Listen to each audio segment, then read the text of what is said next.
we co-founded along with other group members. We were born out of the Women's March. We were using that momentum, and the organizers of the Women's March called for 10 actions in the first 100 days of Trump's administration, and the first action was to host a huddle. So we hosted a huddle in our apartment, and then we had about 8 people show up for that, and then we coordinated with Catherine, who was the other co-founder, and she hosted a huddle at HUBBk, and we kind of came together and coordinated and merged our groups, and then now we have a solid group of about like 15, 20 people who show up and care about the world. Our big event that we kicked off sort of the HUBBk with was our Planned Parenthood fundraiser, and we focused on Planned Parenthood of Greater Texas because we figured the South is in need, and also at that time there were a lot of legislative issues going on in the state level in Texas. So we raised over $2,000 for them and had a really great time, and had 3 awesome female comedians donate their time and performed, and then we had one of our members, DJ Emood.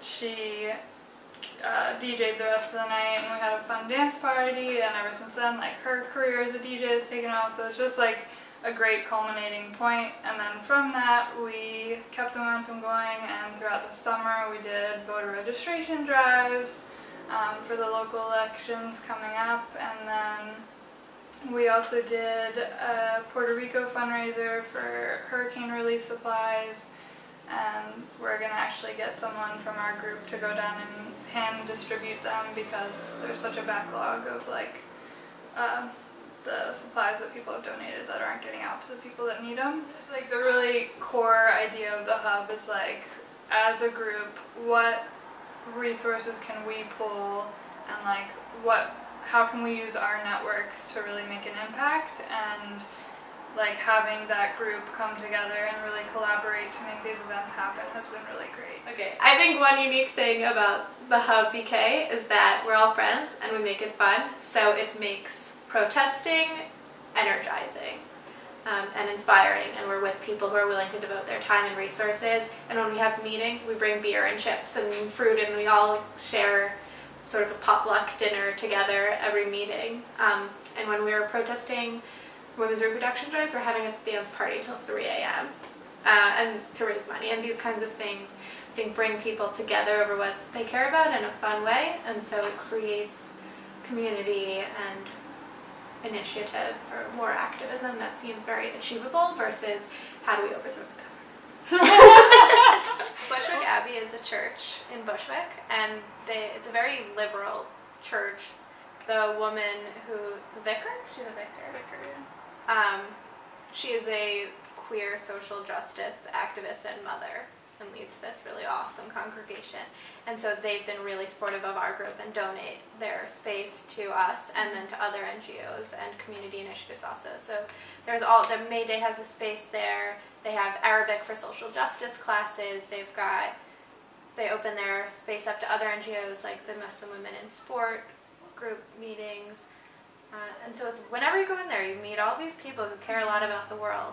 So it's really wonderful community space here. The day of the Women's March, I remember the bridge near Grand Central at Pershing Square, like me and Daniel went up there to like get a better view, and it was just like in both directions, like you couldn't even see the end of the people. It was just like thousands and thousands of people like all coming out to support this cause, and that was happening all over the world, and it was just like an incredible feeling, and I'm so happy that we were able to be a part of that and like keep the momentum going from that with the HUBBk. And yeah, it was just like Alana said, it was like one of the first moments after the election that like it was really, you felt like things were going up or like could go up, and like there was this like galvanization of like people and their anger and frustration, and it just like came out into this amazing thing. My mom's first protest, my siblings' first protest, my cousin flew to DC, so she was sending pictures. My uncle in Arkansas was sending pictures from Little Rock. Like we were sending pictures from New York, and it was so cool. Like everyone all over the country was marching, and people who wouldn't usually feel comfortable at a march or have the inclination to go to a march were touched by this movement and wanted to take part in it. Sort of like upholding a standard that humans should treat others with humanity. Yeah, I think felt like it had been taken, that the need to treat others with respect felt like it had been taken away. The main reasons we were at the protest were for human rights. Women's rights, reproductive rights, immigrant rights, environmental rights. We have a voice. We're half the population. Like, you can't treat us a certain way or like demean us. And it felt like not just the radical notion that feminists are, that women are people too, but that a Mexican is a person too, and that a Muslim is a person too, and a transgender person is a person.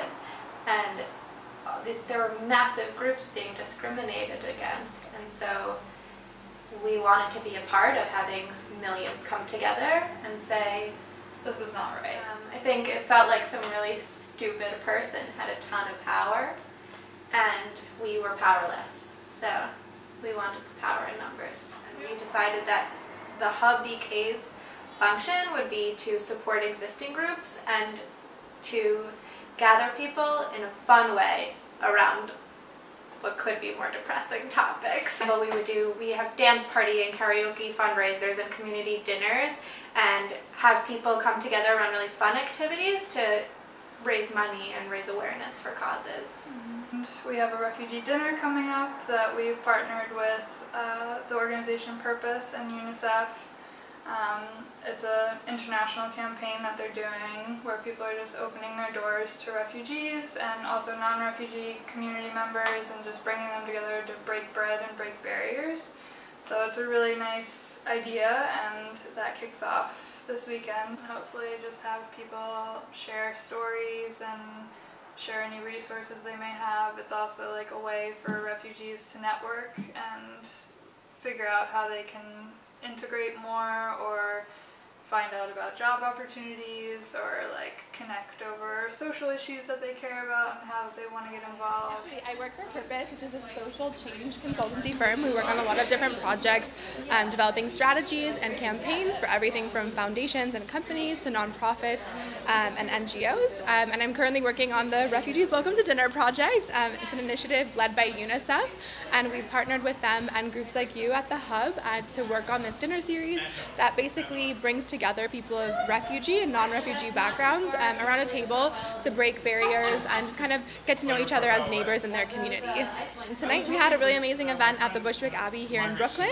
We partnered with the Hub Brooklyn, which is like a community kind of grassroots organizing group, and we had a Refugees Welcome to Dinner with, I would say, probably 80 attendees. It was really lovely.